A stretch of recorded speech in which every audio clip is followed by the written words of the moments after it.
tarot cards are often the first step and basis for a seeker of metaphysical knowledge, like you, to discover your forever path. That could be astrology, numerology, healing arts, or any other spiritual interest you discover along the way. Elaine Ireland is not only a teacher of tarot, she is a mentor who supports you and will be there for you.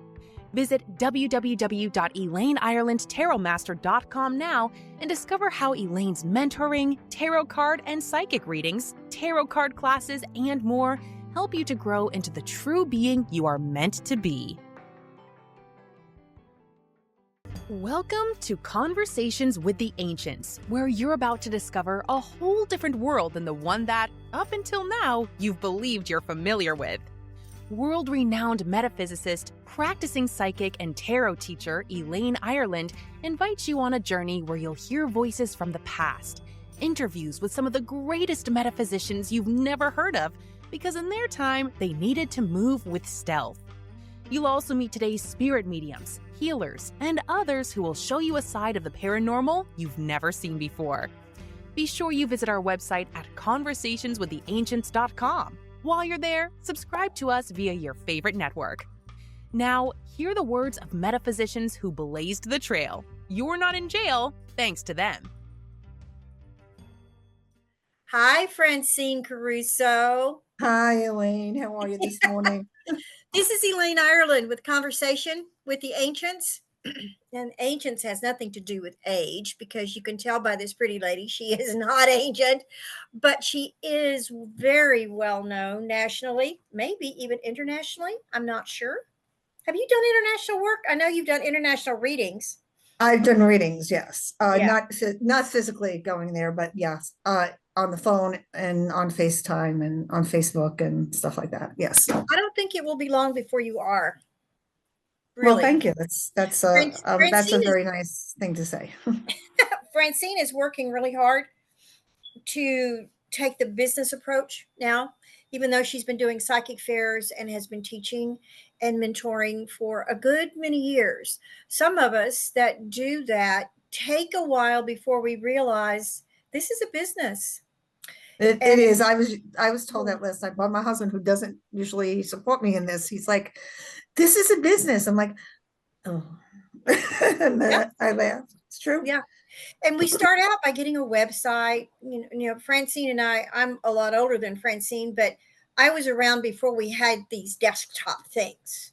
I was around when home computers were just beginning and websites were kind of a whisper in the wind, and only businesses did them. You know, the common folk couldn't. So once that came about and we started doing it, but because so many of us hid in the shadows, because it wasn't okay, either because of our culture, our religious beliefs, the fact that we were weirdos, whatever, we've got to be crazy. People still think about that now. I mean, I literally, people laugh at me, and I'll say I'm a New Yorker, and I'm sure everybody can see that. And I really don't care. I will say my truth, and I'll stand in it, because it's what I do. I mean, how can I not? If I couldn't do this work if I didn't stand in my truth. I'm going to ask you to move aside just a little bit. I want people to see that picture behind you. Her angels. Okay, come back in. Francine, come here. Come back.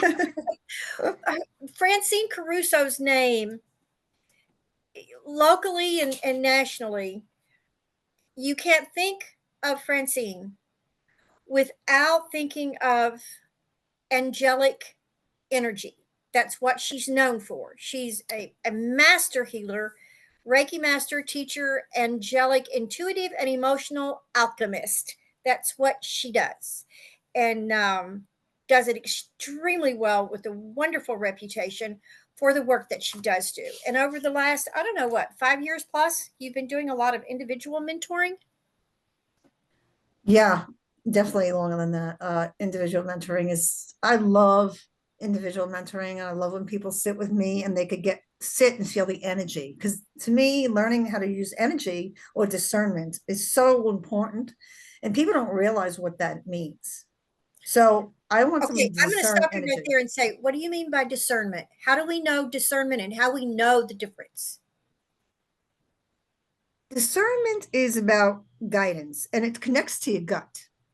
It's discernment is, you cannot actually, I don't want to say cannot. If you sit in discernment, that means you're questioning things in a Okay. higher vibration. If you don't question things, so before you make a decision, sitting with the question is a discernment. I'm going to sit with, should I go to the doctor, or should I just take care of this myself?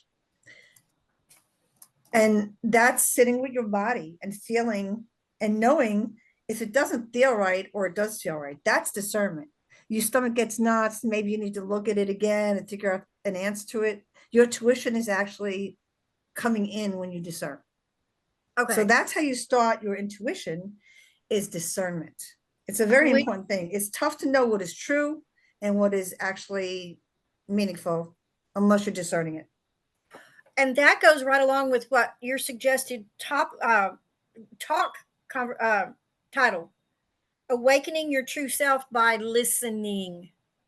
Very true, because Yes. I have a hard time listening. I'm a New too. Yorker.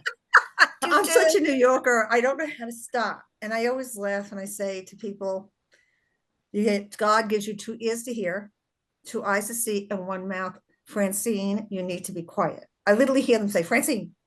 And I'm like, oh. So it's actually, or do as I do, don't do as I say. We get schooled. Our guides school us and they say, hey, they call us out. We don't get away a free pass. There's no free passes with our guides. They're going to speak their truth. And when I don't want to speak, for example, on discernment, I was like nervous about it. It's like, I wrote my notes. I'm not going to lie and say I didn't. And I'm like, oh my God, I don't know how do I explain discernment? This is Me too. It's a very hard thing to do. Discernment. It's the first thing on this here. It's the ability to sense spiritual truths and connect it to the third eye. So if you can't discern something and you're connected to the third eye, that's how discernment works. It connects to the third eye and the gut. Okay. Now, people are still going to say, but how do I know that? And that's one of the hardest questions. How do we know it's not our imagination? How do we know it's spirit? How do we know it's not my great grandma? And okay, it's hard. it is very hard. It took me a while to it takes a while to trust yourself. It's about having faith in yourself. But if you don't question, like before I work or even start, I will pray. I'm going to say I'm a prayer. I believe prayer is the most important thing to the work I do. So yes, do I believe in God? Yes. I was raised Catholic. I do spiritual work now, but I still believe in God, Jesus, Mother Mary. That's who I connect to when I work. Mm-hmm. So if you're making a decision and it doesn't feel right, just say you're making a decision and you get knots in your stomach, right? And it just doesn't feel right. Maybe you need to look at it again. That's your gut is actually telling you, which is one of your brains. So just letting you know that. Like that. Mm-hmm. So you trust your intuition, which is actually your discernment. Your intuition is connected to discernment, meaning your third eye opening makes you question, oh, my gut doesn't feel right. Oh, I am so uncomfortable with this. How many times have you got stuck at a light and you're cursing away or you're so angry because you're not listening? Okay, this is about listening yet you feel like I'm in a hurry, but you shut off your discernment. And all of a sudden, you get on the parkway and you're like, oh, there's an accident. Did you ever realize if you got on that parkway 2 minutes before you got stuck at that light, you would have been in that accident? Because you weren't listening to your discernment. Instead, you were so in ego, which is your other mind, your first brain. You were so listening to your first brain, the ego part of your first brain, not the intuitive part, that you were like, I gotta go, because you're programmed to rush and not enjoy your life and sit in your own energy. So discernment is literally sitting in your space, getting quiet and listening to your whole body, starting with your brains. We have 3 brains. So we start with that, go to your 3 brains, and each brain has a different tool that helps you discern. And that's why discernment is such a hard word. It's how to use it effectively, but you need learning discernment. And when I teach, I will teach people hands-on so they feel the energy of it. because you can feel energy. Discernment, you can feel it in your entire body. If your heart is pounding out of your chest in anxiety, what are you holding on to? Discern it. Is it your stuff, or is it somebody else's stuff? Because my husband just sheltered me. Example, he didn't, but if he did, my heart, I'd get that flutter, and I'd have to go, wait, I'm reacting to his stuff. That's discernment. I am not going to react to him because it's not my stuff. He could be annoyed with me, but it's his stuff and he wants to be annoyed. I'm going to let him. So I'm discerning that from my body. I don't want to be involved in his anger or issues. And if I sit with it till later on and see maybe it's something I'm connected to, maybe I can help him. But it's still not my stuff. You walk your way and I'll walk my way. Exactly. Yeah. And that's sort of it. Be aware of the feelings you feel in your body. And that's part of discernment also. You have feelings that happen to your body. Is it your stuff? Is it their stuff? Most people don't realize, and I've done this as 25 years now doing this work. I realized until today, I will always be a student and a teacher, and my students will be my teacher also. It's just how it works. And if you can't be both, you should not be sitting, learning, trying to teach people anything if you can't learn from them.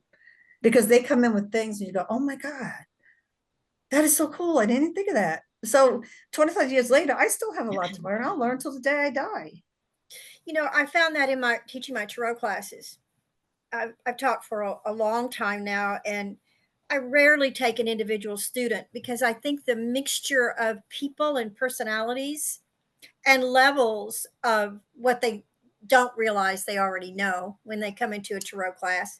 Sometimes it's a gift from a friend that says, oh, go try it. You've always wanted to do it. Here's a deck of cards and I paid for the class. And they're going, oh, okay.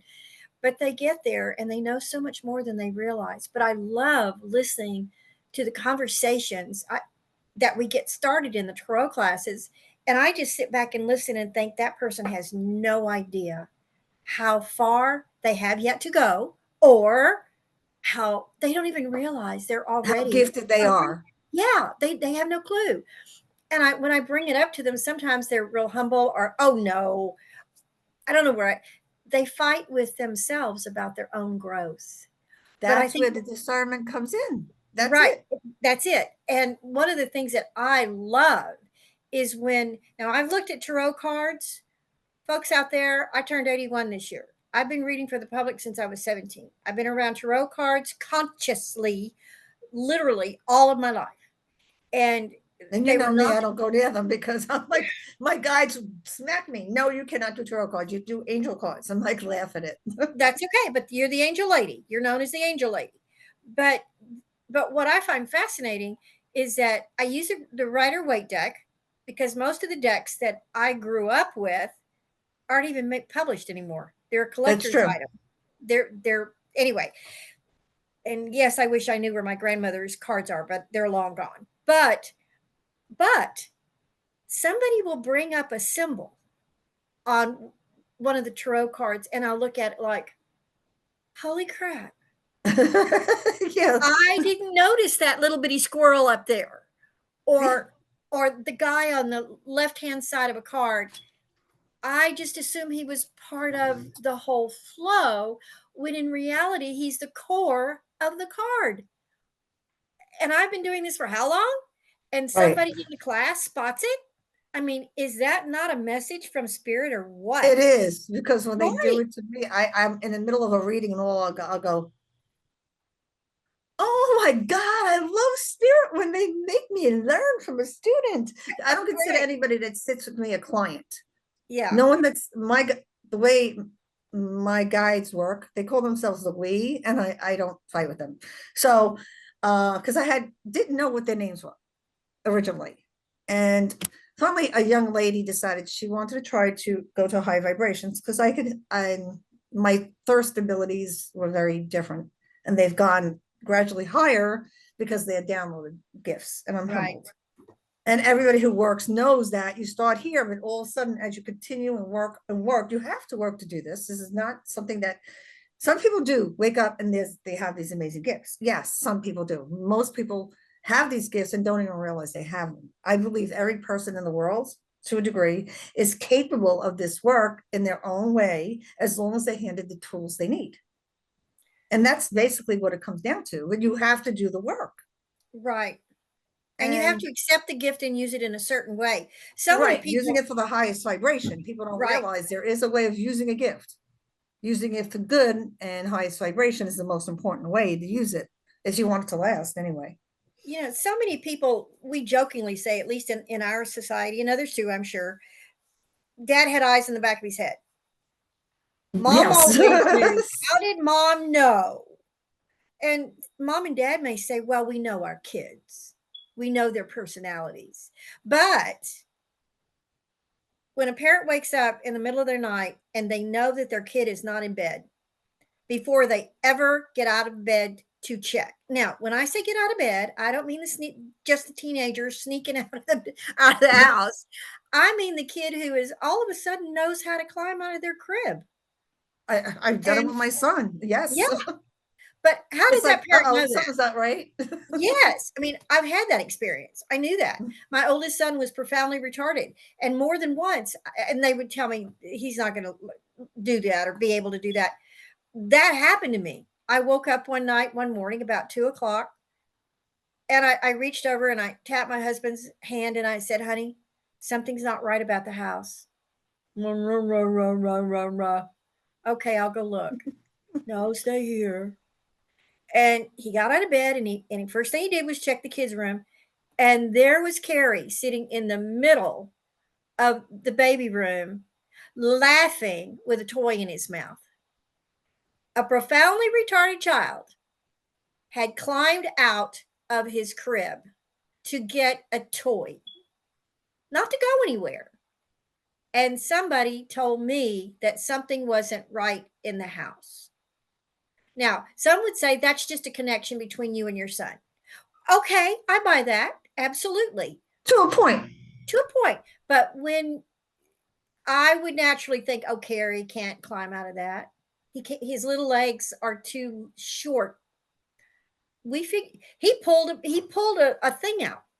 What do you call him? A slat? He pulled a slat. He pulled a slat out. He reasoned, and this is a profoundly retarded child. He pulled a slat out, which he should not have had the strength to do. That's what wasn't right in the house. Not that what's funny that you're saying that? It shows you how much faith he had in himself. Yes, but that connection. Yes. And for me, that was very clearly a message from me, from either one of my guides. And when Joe came back, I heard Joe laugh. And I thought, oh, what did Carrie do now? Did he get his head stuck? Whatever. And he brought Carrie in, both of them just laughing. Carrie was so proud of himself. And he said, you will never guess where this little one was. And he told me, and we were up the rest of the morning playing with because Carrie. Just the thought of what he did is amazing. Right. But we got the message. You got the message. Absolutely. He and I talked about that for days. I talked to my mother about it. I talked to my grandma about it.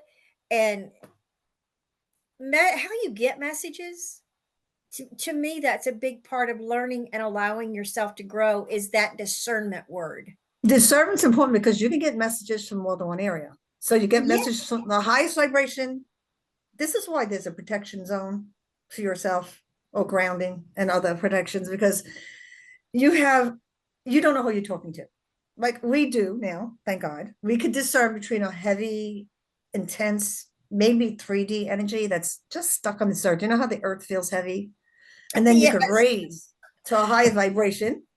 And also when you pray, and that's why I say prayer is so important. When you pray, you ask for only those of the highest vibration of God. People say, anybody from God? No. God created everything. So you don't want anybody, because you can call in darkness.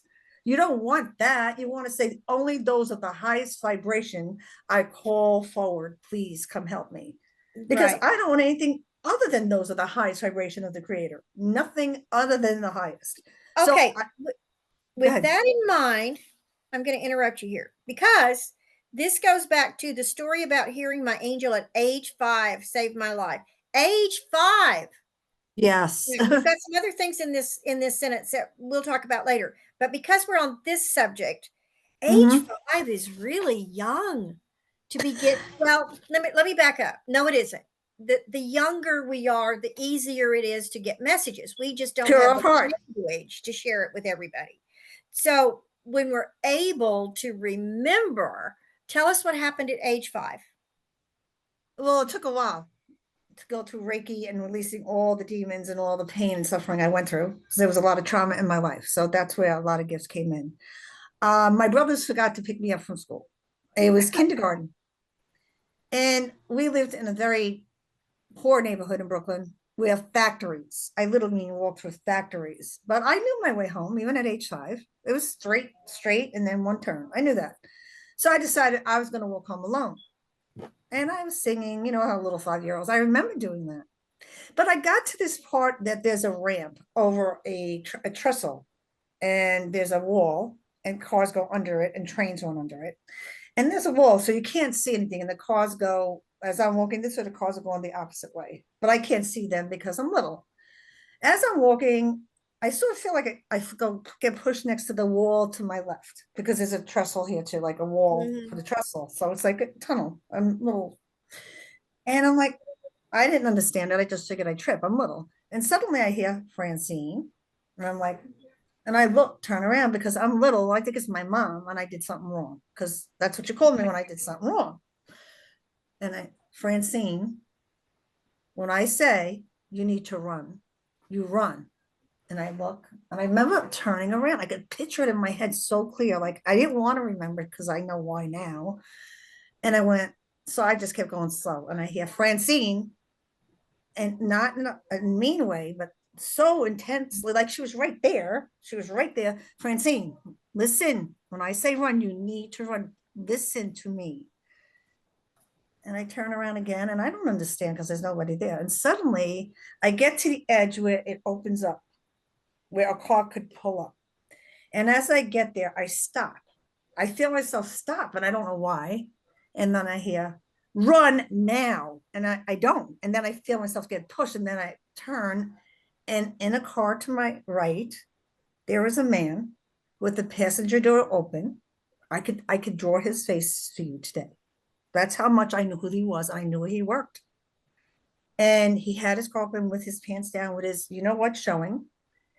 And I heard, run now. And they pushed me, and I start running, and I ran. Thank God I was in the opposite way of the car, because he could have grabbed me, but he was so busy doing what he was doing in the driver's seat with the door open, assuming I would go into the car. I ran home, and I said to my mother, Mom, you know, and I explained. Some lady yelled at me to run. Who? What lady? I don't know. I couldn't see her. I heard her, but I remember telling her as a child, this lady, but you got to understand, my grandmother was a practitioner, but she kept that hidden from a lot of us. But my grandmother raised us, because my mother weren't. And my grandmother smiled. So she understood that. I said, and I just ran home. And then my mother goes, do you know who it was? I said, yeah, you do. So spirit, let me see his face. Jet black hair, beautiful brilliant eyes. And I don't want to say in that Indian look, that skin tone. I could describe him to a T. Seriously, that's pretty scary that at this age I could describe that man. And I said, Mama, he works at the plastic factory. Because my angels reminded me he works at the plastic factory. And every day I would see him, and every day he would smile at me and wink.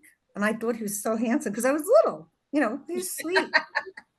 Not so handsome, huh? Devil inside.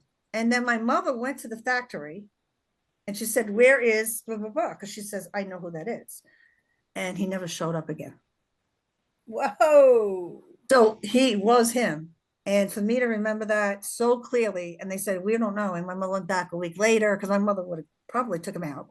A Brooklyn mama, you know, and that's when I first heard it. But I didn't realize until I was awakened at 40, as in a severe depression, literally severe depression, that happened, until I went into the Reiki, and the teacher helped me go back in time to see when I first heard her. And then I saw the whole thing replay in my head like it just happened. So I have not been able to release that thought in my head, but that was the beginning of, unfortunately, some trauma in my life. So that angel was clear. Like, my mom's like, well, where's this lady? I'm like, I don't know, but she was yelling at me to run, mommy. She my mom's looking at me like I'm Run. not. Yeah. So And I did.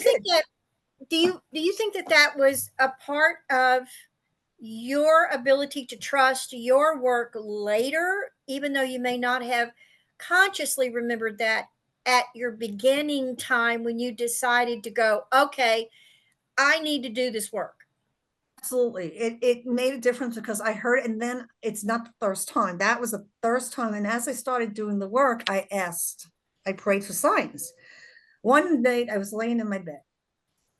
You know what? I never said I expected to see an angel. I'd say I've met many human angels. I'm not going to say I haven't. I have, but Walk-ins? Do you think they were walk-ins? I have one person I know alive now that is totally a walk-in. She's the most amazing woman I've ever met. Walk-ins are quite interesting. I almost became a left for walk-in, so I am very familiar with that word. You're the angel expert in a lot of ways. So I'm going to go a little bit off track here. And Right. and I apologize, public. I did not ask Francine if we could do this before this conversation, but it just really hit me. I promise it did. I have this thing about people saying, so and so angel was at the foot of my bed, and I could smell it and I could feel it and I know it was them. My thing is, if that was an angel, the block would have been burned down because angels put off so much heat. So probably 5 blocks.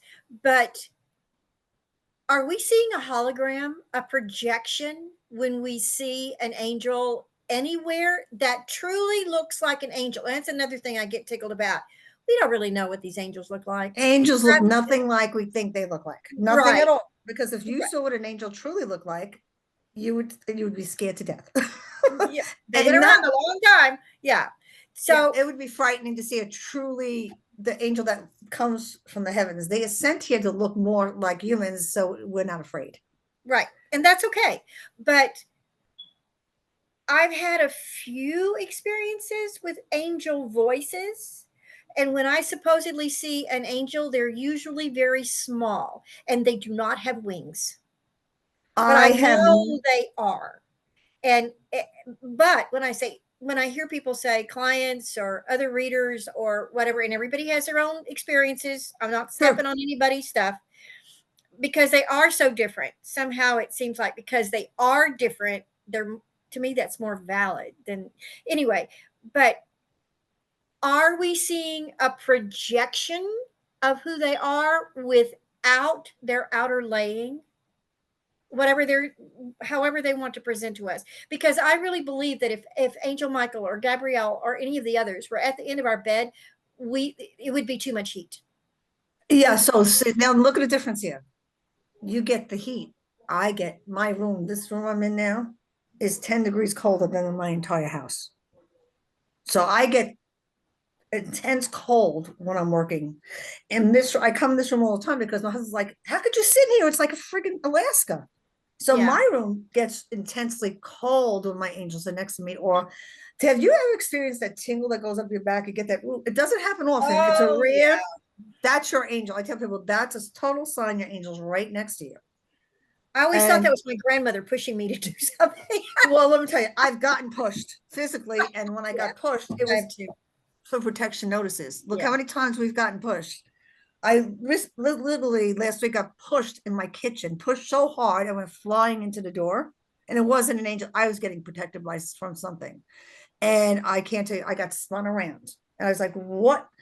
That I literally finally could lift my arm today. It was that intense. It was like almost, and I called them my angels because I felt like something was not of the highest vibration. Why do you think you were brought into the angel realm rather than every other reader, every other practitioner of whatever they're doing? Now, public, a lot of people practice, but they do not read for the public. They're very quiet about it. They do their work. Maybe they'll read, but so many of us as readers, you can have a conversation with us, and what you don't know is you're getting a reading. But we casual conversation to us, and we can walk away from that person going, well, that was a nice conversation. but later we don't remember a word. We don't remember anything we read. Right. When it comes from the divine, it is never something we remember. We're not supposed to, because we read in the present. Right. We read in the present.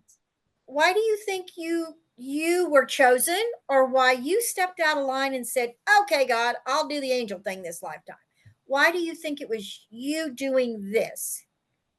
My connection is very closely, again, I was raised Catholic. I always had an issue with the Catholic Church. I'm not going to lie. I have an issue with any kind of group thing that's brought together like that. I believe everybody should follow their own path. If you have someone to help lead you, great. You get stuck, go to the person you need help to redirect you. That's how I believe it works. You know, when a sheep gets lost, Jesus goes gets the sheep. I connect to Mother Mary, who is a God, the angels, who is in charge of the angels, basically. I connect to Jesus, who has an army of angels, and I also connect to the Holy Spirit. So when my prayers go, it is I call upon Mother Mary, all the angels, the archangels, the master angels, the teacher angels, the lords of the right, every angel possible that I can call in, I call in. When I work with someone, I tell them, let's give your angels permission. See, this is a lot of things people don't realize. There's a lot of unemployed angels out there.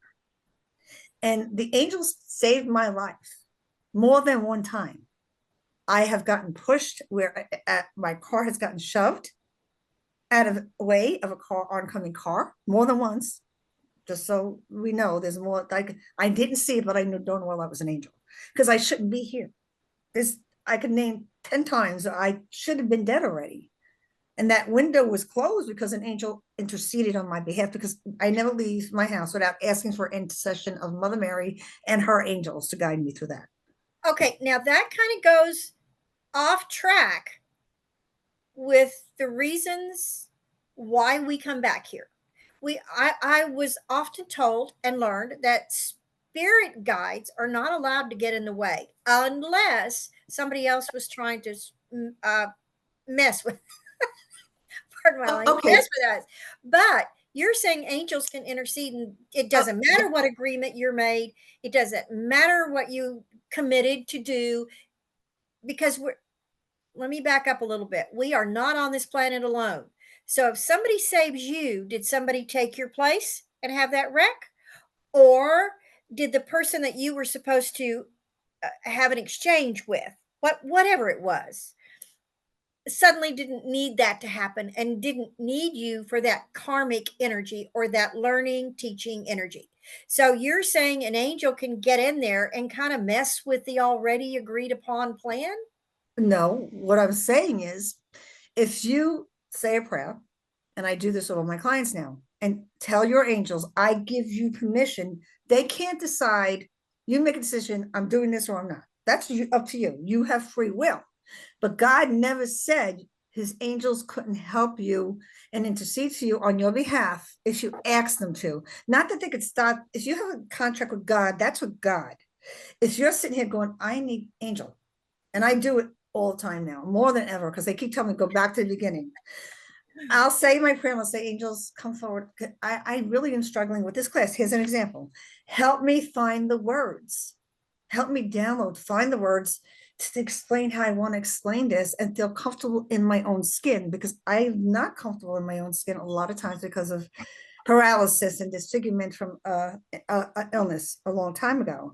And for them to convince me that I'm a beautiful inner soul, and my job, and I didn't know this because I said, why am I always sick? Why is this always happening to me? And why have you always stopped me from dying?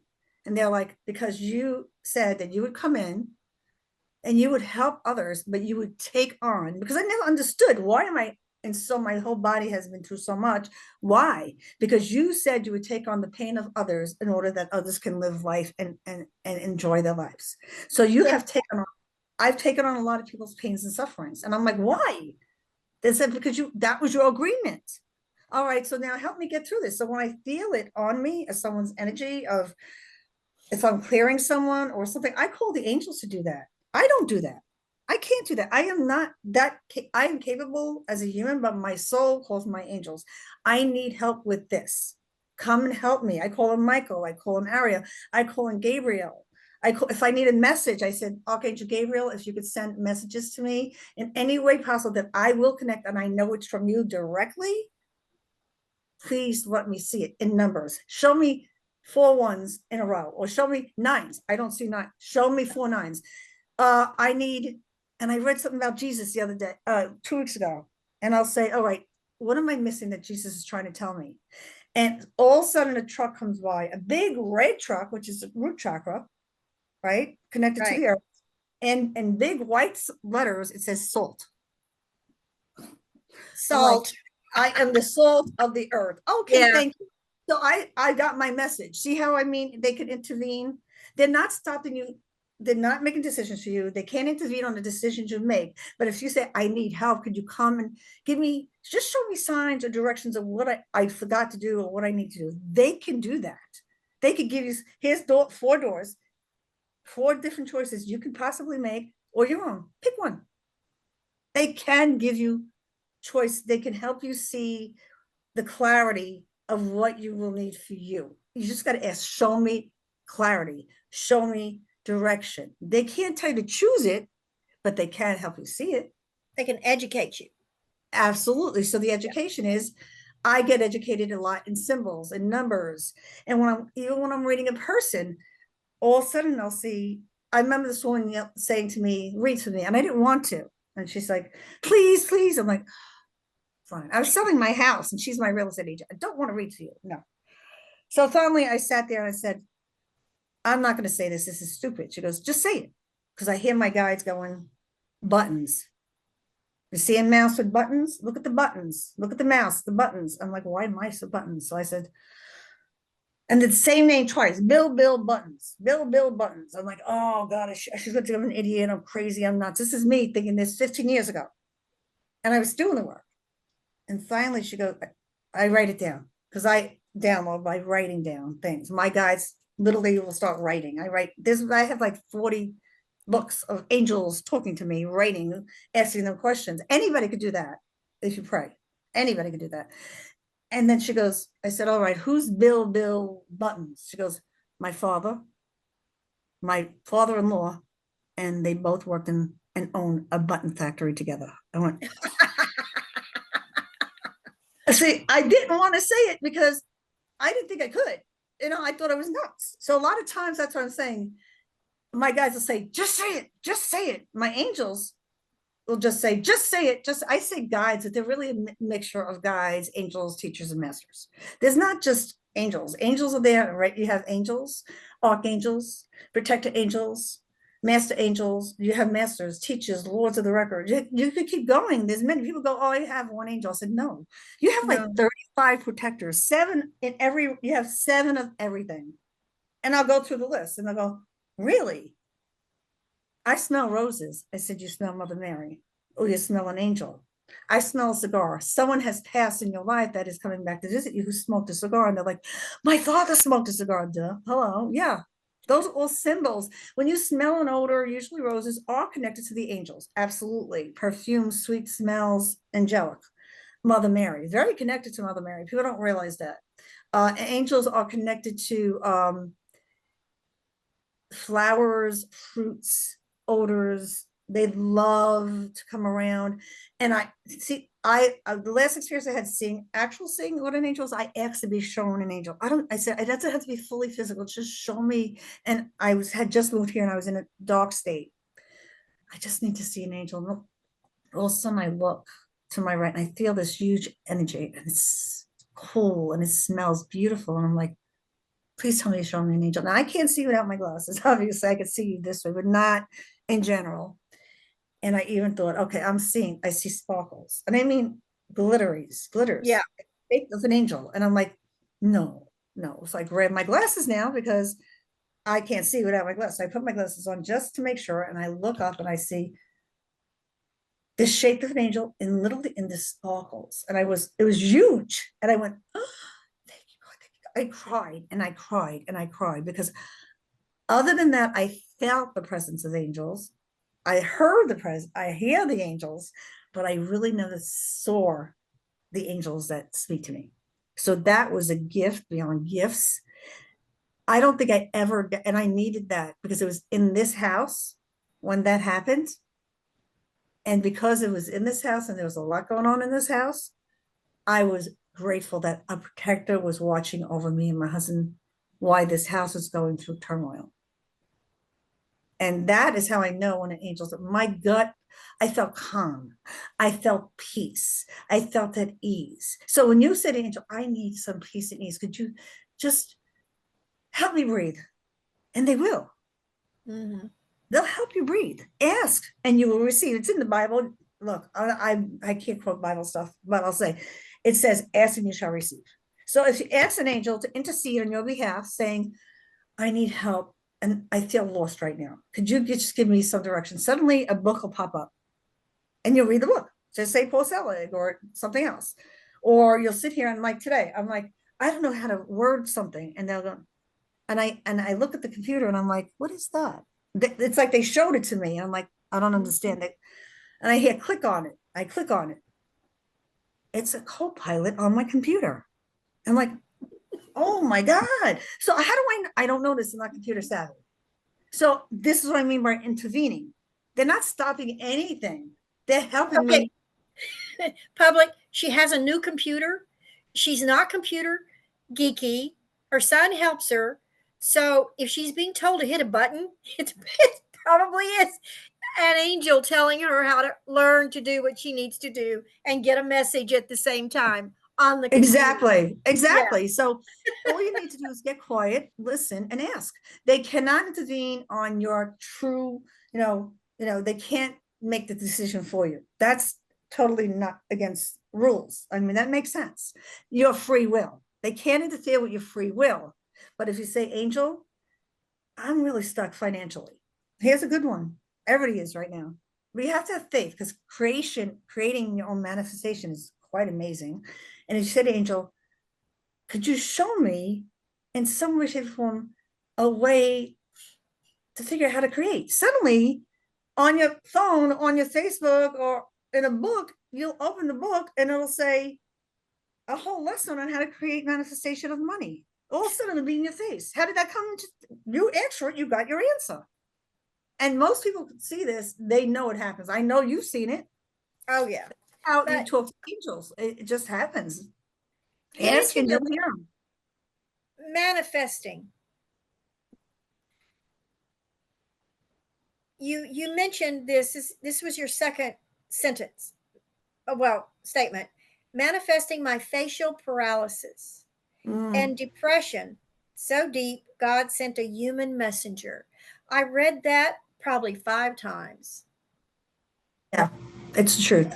And you mentioned manifesting, and I think this might be a good time to slide into why that happened to you in human form and how you got past it, the manifesting of your facial paralysis. How long ago did that happen?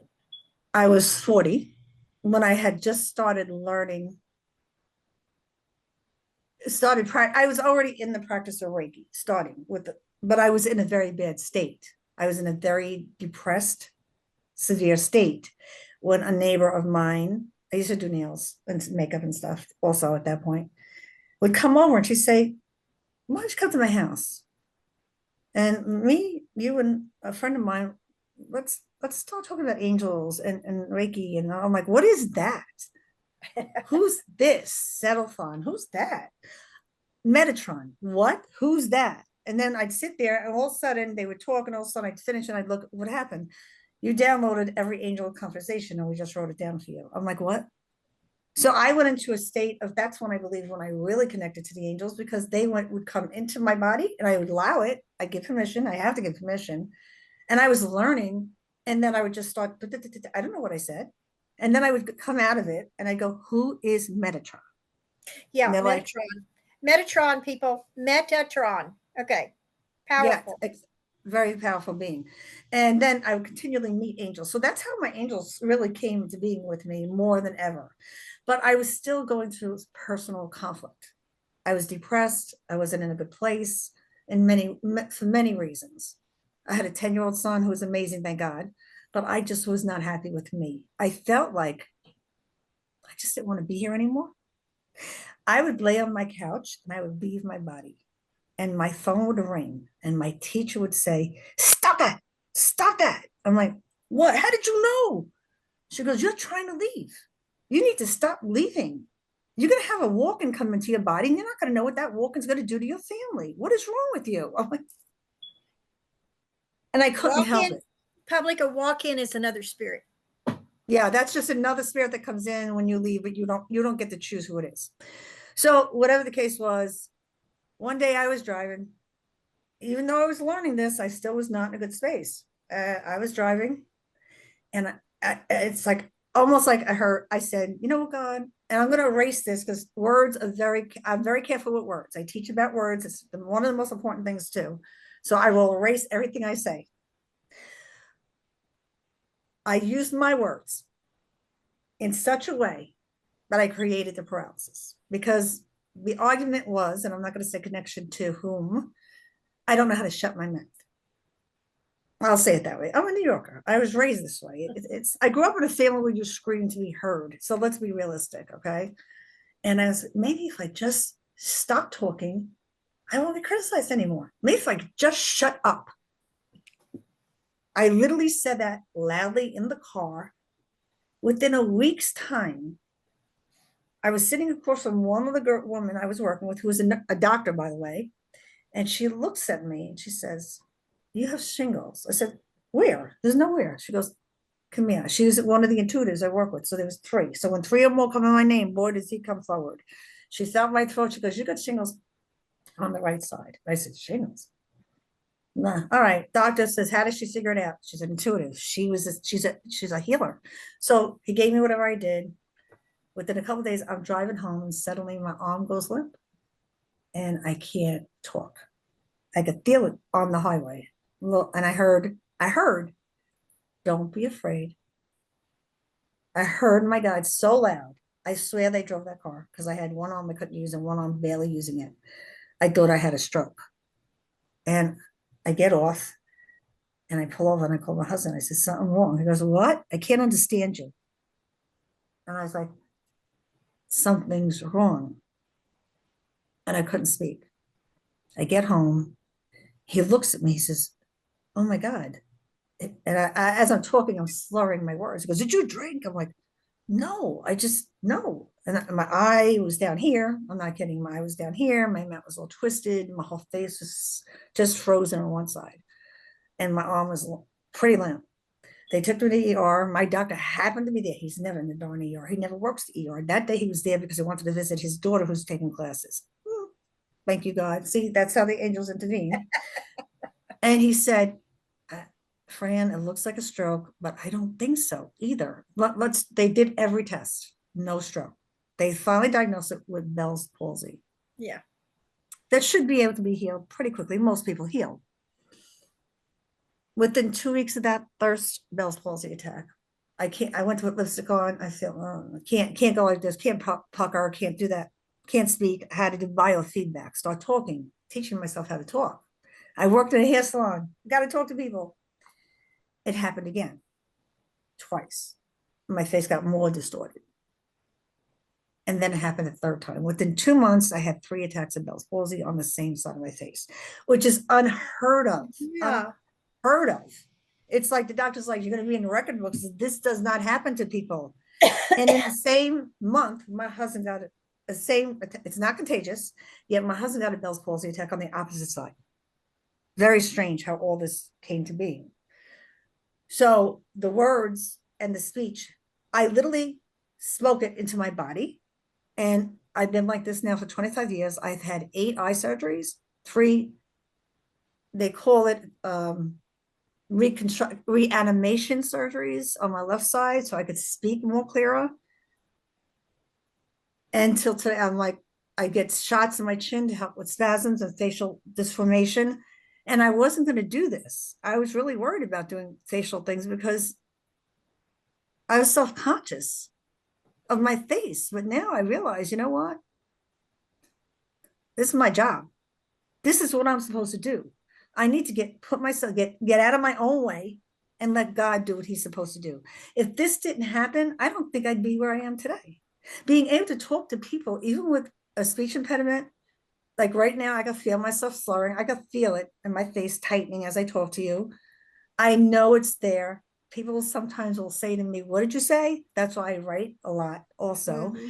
And that's because I created those words. I wish I could, I'm going to erase this. I wish I would, if I just shut my mouth and not talk. And exactly, I couldn't talk. I had to learn my alphabet again. I had to go, bleh, bleh. That's what I sounded like. I could repeat. I know it was like, bleh, bleh, si, si. That's exactly what I sounded like. It was so hard. It took 2 years to learn how to speak well again. I waited 5 years to get a surgery, which I really didn't want because I knew once I go back there, but it helped me to realign so I feel a little more confident. But yeah, your words, I spoke it to the universe, said, I heard you, boom, here you go. So words are so important also. So when you speak your words, and I'm erasing everything I said because I am okay. Words are so important. So you be very careful the words you use, because when you say words, you create thoughts and you set your intent. And I had an intent. I really had the intent of not speaking again.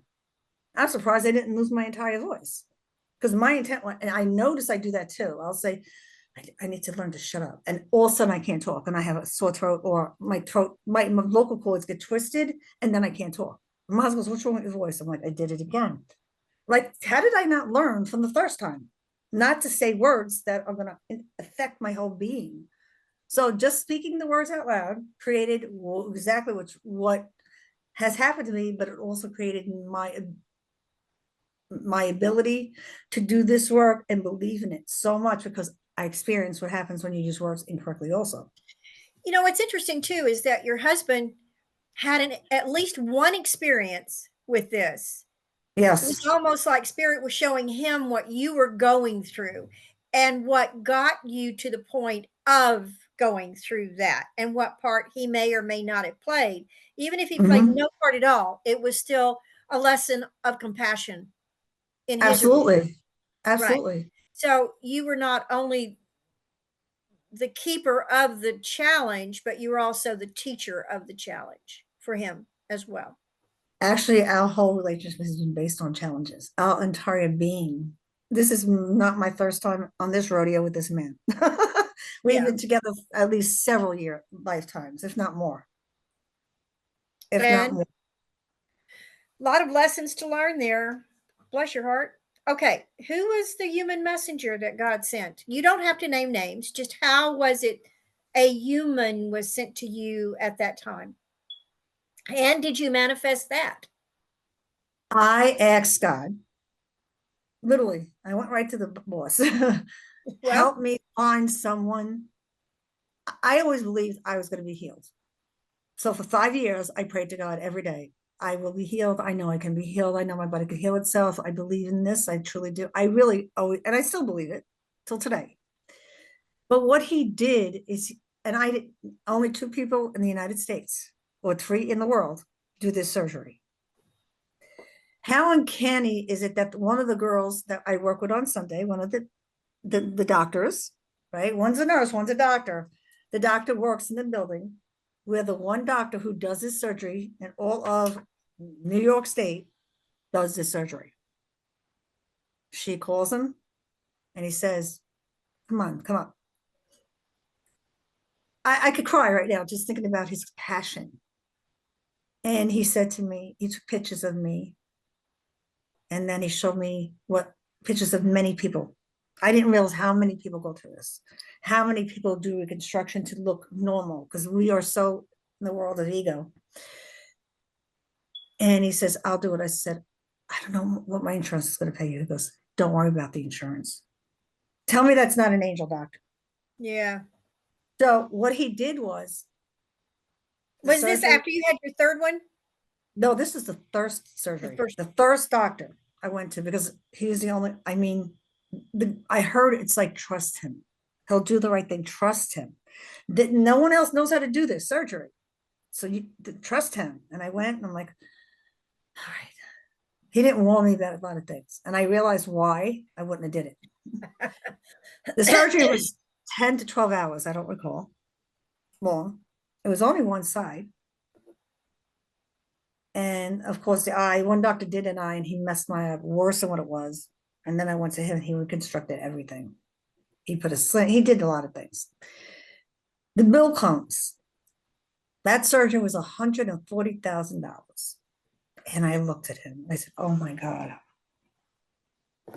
I said, look, he says, listen to me. I didn't ask you for money, did I? I said, no, but he goes, your insurance paid me money. I said, how much? Don't worry about it. It doesn't matter. You owe me nothing. That to me was God sent that man to me to do the reconstruction and not ask me for a penny after that. They paid him, I found out later, $10,000 for that 12-hour surgery. And you know how many doctors it took to do the surgery? 4. Wow. Not including procedure. 4, because you're talking heavy anesthesia for 12 hours. You're talking having a brain doctor come in and drill holes in my brain so the blood would not damage my brain. It was pretty horrible. And it took me months to even feel a little human. It took me about 4 years to feel like a person again. You know, it's interesting that the other doctors that helped, he had to have talked to them and said, I owe you one if you come on this surgery with me free. Yeah, he's great. And you know, every time I went to see him, he only charged me a copay. And the copay was like nothing. He went out of his way. He also would do like Botox shots here, and he would never charge me. I was like, don't I owe you? He goes, don't worry about it. Don't worry about it. Well, I got the copay. He said, don't worry about it. Don't worry about it. He just stopped taking money from me altogether. He just never did. I went to him for 10 years. Do you know if you ended up in a medical journal somewhere because you'd had Probably because of the way it was. Yeah, more than likely. The neurologist said never, because I had to see a neurologist too. That was a prerequisite to the surgery.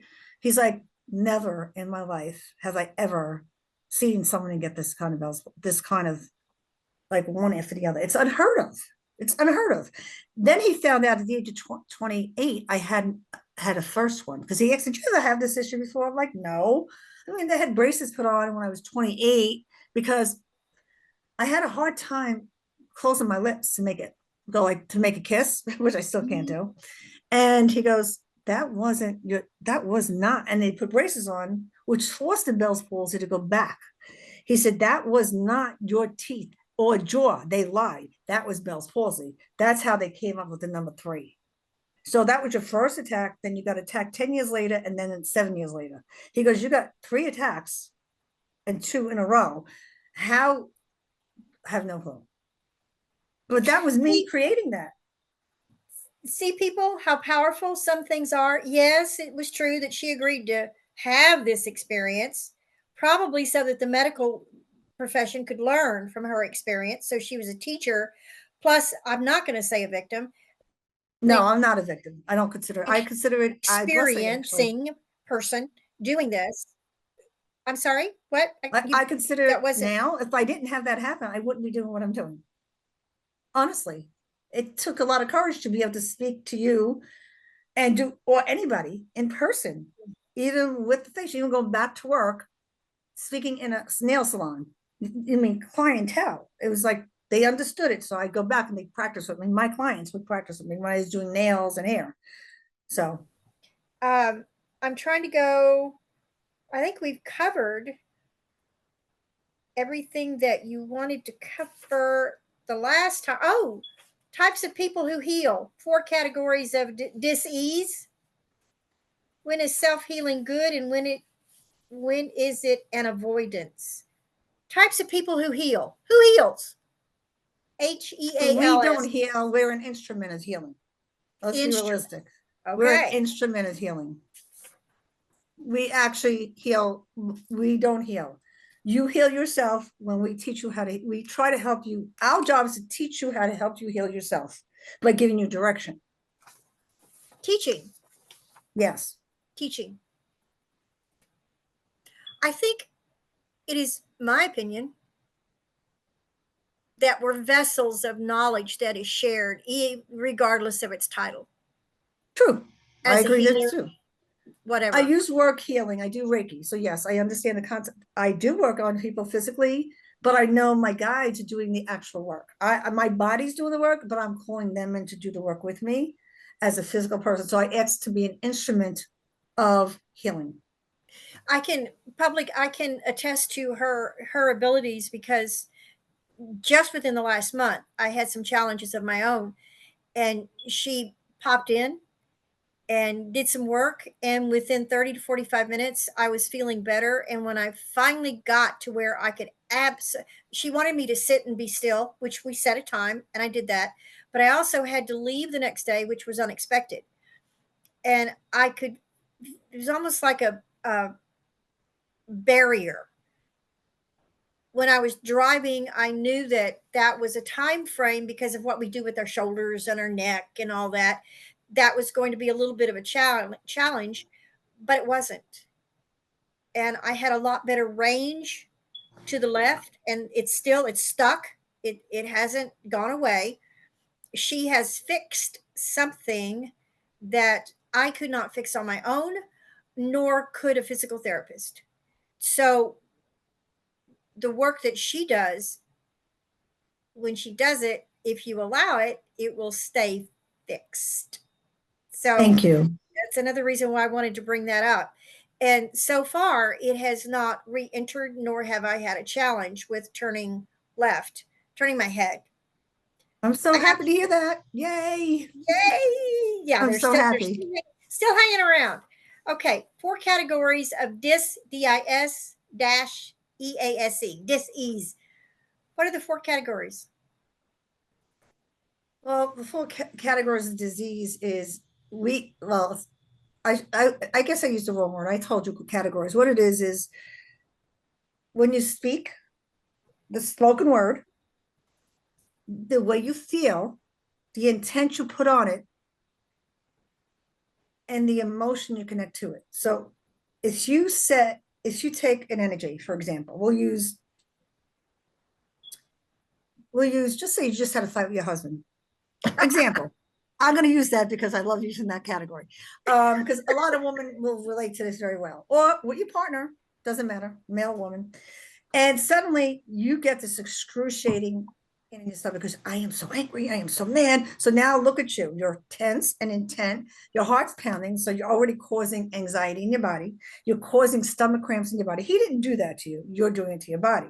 So that's what the categories, like you allow the pain of someone else's words to affect your physical, emotional, spiritual being. So when you are not in ease, right, what happens? You are in dis-ease, right? Uncomfortable, right, which causes a disease. So if you are holding on to, just say, and I know this as a fact, unfortunately for myself, lung issues, that's usually because you're in grief. When you're in grief, it causes dis-ease if you don't release the grief. So when you're holding on to an emotion that connects to your body, that categorically causes dis-ease or disease of the body. So you're not at ease anymore, and you cause disease in the body. People who have issues with, most people with stomach cancer usually have issues with feeling doubt, self, I'll say self, I don't want to say hatred because that's not the word, but it actually has that person feels. It's self-doubt and no compassion for self. And it goes right to your gut. So when your gut is feeling this intense heaviness, or it automatically, or you have regret, big word, regret, pancreas and stomach cancer. Okay. I know the lungs is always guilt, is always going to be asthma, COPD, lung cancer. Did not necessarily happen, but it does. I have COPD. I don't say I have it, erase that. I have experienced COPD, okay? Because I don't have it. I experienced some symptoms of it. I'll let that go because I don't accept it. So different things, when you're not at ease and you're uncomfortable in your own body, you literally call forth your physical body to create, with an intent or thought, pain and suffering for the emotions you're feeling. Make sense? Makes sense. Okay. And then When is self-healing good, or when it is an avoidance? What did you mean by that? Well, self-healing is always good. And it's not about avoiding self-healing. It's about you need to look at why you're in pain. It's While not you're in, okay. why you're in pain. Why am I here? Why is this not why is this happening? I'm a victim, not at all. It's why am I in this situation? Sit quietly, and this is where that word comes in, discernment. Sit quietly and ask, because you ask your body, what is it that is making me so uncomfortable that I have allowed my body to feel all this pain and suffering?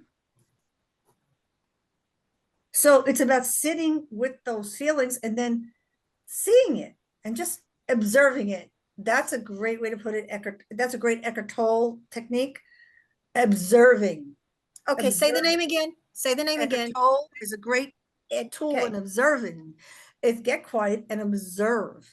Observe what's going on in your life, and then look at it and take power back. Stop giving your power away to everything. When you give your power away, that causes disease. Okay.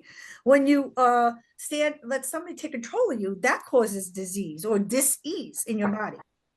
When you talk down to yourself and use words which create your life, that causes dis-ease or diseases. So anything you do, most of the stuff that is done to your body is done by yourself. You blame, I would say I used to be a victim. I thought it was always, everybody blames me. I mean, I was there. I played the victim for a long time. Got tired of playing the victim, took my power back and started doing this work, and then realized I could help people realize they don't have to be in pain anymore. I'm not going to say I don't have a bad day. That would be a lie. I have days. Yes, I do. Then I get quiet. I sit in my room and I go, God, help me get through this. I'm not saying you got to sit and go, no, we're not saying that. If you just sit outside, get quiet, look at the birds, look at the trees, connect to nature. That's a grounding point. That could calm you so quickly. Problem is, everybody's so busy talking in their brains, or their three brains that are going all at once. You need to connect to each brain in a different way. Everybody's got brains. We've got three of them. You got a mind, your heart, and your gut. And if you go into your mind, you got an ego. If you go into the logical mind, is ego. If you go into the mind, that is the first brain, is, I want to say it the right way, is reasoning, right? The logical brain, to reason and make decisions. Then you got your heart self, which would you go with? It's your emotional heart. Your heart is your emotional brain, the second brain. The third brain is your intention. That's your gut. So you have three brains to work with. If you go with just your mind, you're using ego. If you go with only your heart, you're probably just going with emotions. If you go with your gut, you may be lucky enough to pull in your heart and your brain together, because the gut connects all three of them. And if you can't, because what happens is, if you don't, and also most people will get stuck here. So if you don't speak your truth, guess what happens? Your third eye, which is your intention, your thought process, your creativity, your discernment, none of it works if this is stuck. If you don't speak your truth, your third eye and your crown cannot connect to your heart as well. So you lack love in yourself. Does that make sense to you? It does. So if you have chakras, you have 7 chakras. We have way more than 7. I'm going to allow just 7 to come in. There's way more chakras than that. People don't even realize your hands are chakras. Let's be realistic. We have hand chakras, base of the feet chakras. There's chakras all over the place, and people don't realize that they are very important, and they are an important part of your body. And healing. When I work, it's about healing the chakra area. That's exactly how it works. So all those brains, the 3 brains you have, if you don't learn to use them, or use the highest vibration of the brain, like shutting the brain off, right? If you just took a breath and closed your eyes and said, I choose to be neutral, in a second, literally, it's like putting a car in neutral, and you sit there and you hum, and that's it. You're out of 3D. You're out of this heavy, dense, you can't create in 3D. It's a non-material world. It's just fake nonsense.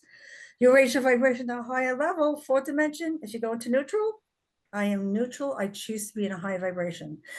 I can't possibly read, and I know you don't read. in 3D. You can't read in 3D. It's impossible. You have to raise to a higher vibration, get out of your way, get yourself out of your own way, and allow them to come in and read through you, with you. I don't know if you noticed the shift in the energies, how they work now. They keep telling me we're one. So it's like, I'm like, wait, you're reading, but I'm listening. No, we're reading. They're telling me we as Yeah. one. So that has shifted a lot. So people, that's why some people are confused now. Is it me reading or is it my imagination?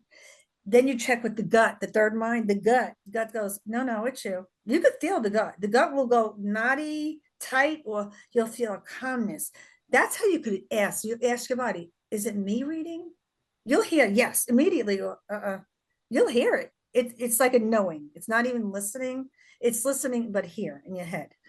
So that's part of where my teaching goes. When I work on someone, it's all about teaching them at the same time as reading for them, because reading for them just helps them get past the point. But then they say, if you do this, if you choose to, it's always a choice, this, and this, it's amazing what you can do for yourself and not come here to me 10 times. And actually, at some point, after so many readings, I will tell someone, have you done the work? And they're like, no, I already know that because my guide said she's not doing the work. And I'm like, I can't read. And I will actually turn them away and say, I'm sorry. It's not that I don't want to help you. If you're not doing the work, then I can't take your money knowingly. I can't do it because that means I'm not doing my job, and or you're not doing part of what your job is. So I'll suggest you go to someone else, and I'll send them to someone who I believe can help them in the way they want it to be read. But for me, I'm a teacher. I need to teach a person. It's a choice I've made. My job is to teach and allow people to stand in their own power. And if I can't give them their own power and let them believe in themselves and they have to depend on me, I have no business teaching. Speaking of teaching, you're starting a new series of classes. Now, the last flyer I have for you is this one. But on the back, it says 10 baby steps to begin to being your authentic self. This one was started in February of 25. And this one was class 1, discernment. Okay. Class 2, grounding and protection. Class 3, meet your 3 minds. Class 4, the power of words. 5, getting to know your chakras. Recognizing and clearing your blockages. At 6, we didn't get into that today. We don't have time. 7, let's feel and share energy. Class 8, calling all angels. I want to be in that one. Class 9, self-care and meditation. Really, really important. Class 10, review, question and answer, introduction to Reiki. Have you, the class sessions that you have coming up, does that pretty much follow it, or is it different? That follows it. It's just a different title. Actually, Thursday, I'll be at this Thursday, the 21st of August. I don't know. This one might not be out there, and that's okay. It's fine.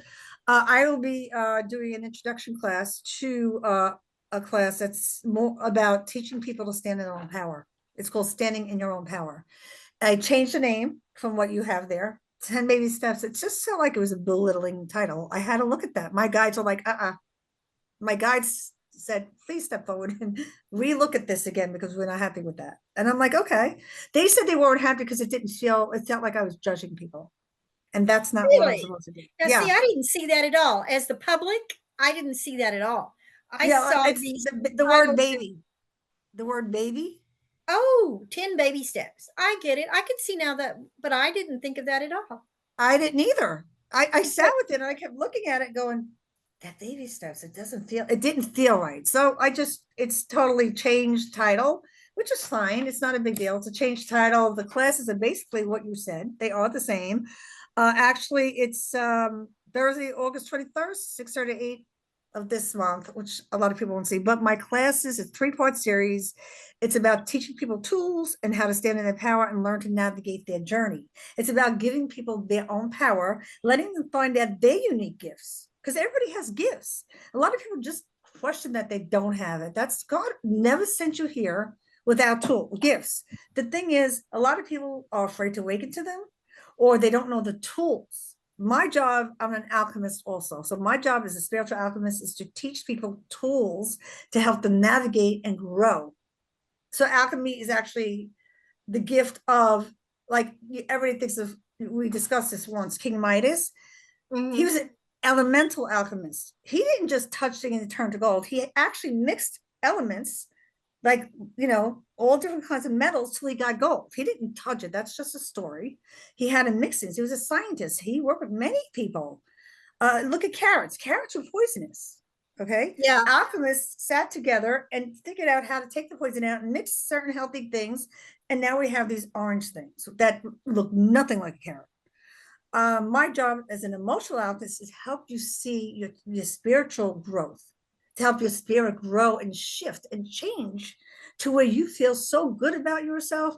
No matter what anything or anyone says to you, you are not a victim. You're standing in your power. So these classes are going to be teaching that. And it's a 3-part series. There's one in October, one in November and December, and it will cover everything you mentioned now in that Okay. list. Are they, even if they are in person, are they going to be captured via Zoom or any way like that? I am going to try to see if I could get someone to actually YouTube them, Okay. and I'm going to try. I'm actually working on that. I have another month to get that organized, and I'm going to see if I have someone come in and video it for me so I could get that on YouTube. And this way, then I could share that with other people too. But as of right now, it'll be at Nature's Treasures, and it starts October 5th, I believe. And it's on a Sunday because it's just easier for people to do that on a Sunday after church at 11:30 in the morning. And it's 2.5-hour classes, three Nature's 2.5-hour classes. Nature's Treasures is in Austin, Texas, in North Austin, right off on the access road of I-35, which is major. It's a beautiful store. They've just opened this new location, closed the old one. And I would imagine this is going to be held in the separate event center. Yes, it is. Yeah. But Sunday they also have the big store open too. So it's a fun place to be. It's crystals. It's a gorgeous place. So if you live in this area, please check it out on the internet. She will be, I'm sure, on the schedule as a reminder. So if you can, and probably be notified whether this is going to be filmed or not. We have so much more to talk about today that I had listed that we were just running out of time. That means that I'm going to try to get her to come back for a second session. Maybe That sounds like after fun. it's all, yeah, you're always a delight to work with. So I don't look at this as work. I look at it as having fun. But Oh, I you do. just made my whole day. This is my whole day because when I sit in the energy of this work, not an ounce of my body hurts. That's what I love about this. Well, I've got at least 6 more topics. I wanted to talk about how is your business different. We talked about that a little bit. What are you doing different now than when you first began? So folks, come back and listen because I'm going to get her to talk about some of that in our session number 2. This one was a great introduction to what Francine does, why she does it, how she does it, and still remains human and experiences the challenges of being a human being as well as a spiritualist, if I may call you that, an angel. Yes, that's actually what I messenger. call myself. Yeah. So, but for now, I'm going to have to wrap this up, Francine. Is there anything you would like to leave with the public for now? I would just like to tell them, you know what? Please don't give up. Just stand in your heart, pray. Pray a little bit each day if you can. Just say, I'm grateful to be alive. That's all you have to say every morning, and you would watch gifts come right to you. Allow yourself that gift. I am grateful and I am alive. Thank you. That's all you have to do. Just try that once a day, and it'll make you feel so good. And mean it when you say it. Set that intention with total out of the heart chakra. That second brain, use it. Use it or brain. lose it. Well, Francine Caruso, the angel lady, thank you so much for being with me today. It was an honor to have you here. I know you're a busy lady, so thank you very much for making time. Oh, thank you for having me. I'm so grateful. And hopefully when I do my show, which I plan on doing in the next year, I'll have you on as a guest. Hey. That would be so much fun. I can't wait. Well, I am actually going to go on YouTube now and discuss what we discussed a little bit. So they actually know about your amazing classes that you put together and helping people maybe find someone that can help them. So thank you for that. Thank you, public, so much for being with us. I appreciate your time too. Okay, bye. Thank you for tuning into the Conversations with the Ancients, where we take you on a journey where you'll hear voices of metaphysicians from the past, as well as today's spirit mediums, healers, and others who show you a side of the paranormal you've never seen before. Remember to visit our website at conversationswiththeancients.com and enjoy even more great episodes like this one. Again, while you're here, subscribe to us via your favorite network. We look forward to seeing you next time on Conversations with the Ancients.